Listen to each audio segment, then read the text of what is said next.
Welcome to the ILMA Sustainability 5-Minute Tech Talk. Today's topic is biodegradability.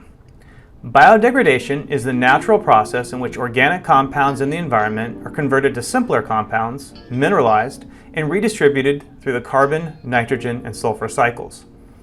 This process is powered by microorganisms such as fungi and bacteria, which use the organic compounds for food and energy while involving water and carbon dioxide. In general, bacteria play a larger role in aquatic environments, whereas fungi are primarily responsible for soil environments. The microorganisms use enzymatic processes to biodegrade the compounds and tend to work well on natural polymers such as cellulose, starch, polyesters, and natural rubber and ligands. Synthetic polymers, however, usually biodegrade poorly, as nature hasn't had enough time to engineer suitable enzymatic pathways.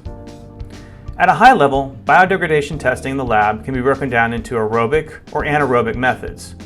Aerobic methods measure how the material degrades in the presence of oxygen and better simulates how a material might degrade in an aquatic or soil environment.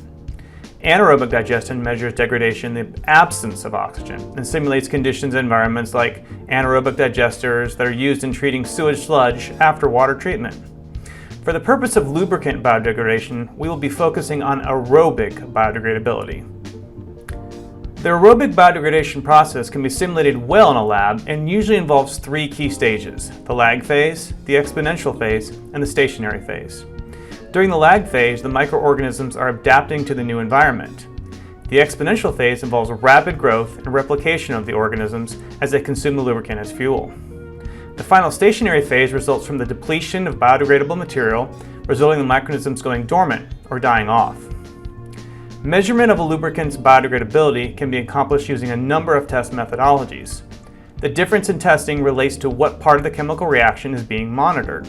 For example, if you are using the C.A.S.E. L10312 test method, then you are measuring the change in lubricant mass at the start and end of the test with gas chromatography. If you utilize the OECD 301D or F methods, or ASTM D6731, then the focus is on measuring either the dissolved oxygen or oxygen consumption of the reaction. However, one of the most common methods is to measure the evolved carbon dioxide of the reaction, as is done with the OECD 301B, ASTM D5864, and ISO 9439 test methods. Let's talk results, as this can be one of the most confusing aspects of biodegradability testing. Results are typically reported in percent degradation over a set period of days. If you are utilizing the ASTM environmental persistence rating, then 60% of your lubricant must degrade in a 28-day period to have a PW1 classification, which is the best or most biodegradable rating. Lower classification levels result in the biodegradation taking either longer, like a PW2, or degrading to a lower level, PW3, or even both, PW4. The rating resultant terminology of the OECD Environmental Committee are another commonly used systems. There are 4 ratings: readily, ultimately, inherently, and non-biodegradable. Readily is the best classification and means the material will rapidly degrade in the environment. To achieve this, the test must reach 60% degradation within a 10-day window that starts when 10% of the lubricant has been converted to CO2. The total test time must also be within a 28-day window. Ultimately drops the 10-day window requirement and just requires 60% degradation in 28 days. Inherently is any value between 20 and 60% in 28 days. And finally, non-biodegradable is less than 20%. Finally, let's talk repeatability.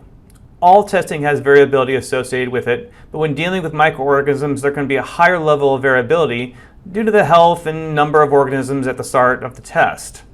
Unexpected results, either high or low, should be verified against controls and repeated in duplicate or triplicate for verification. Thanks for watching, and hopefully now you have a better understanding of biodegradability.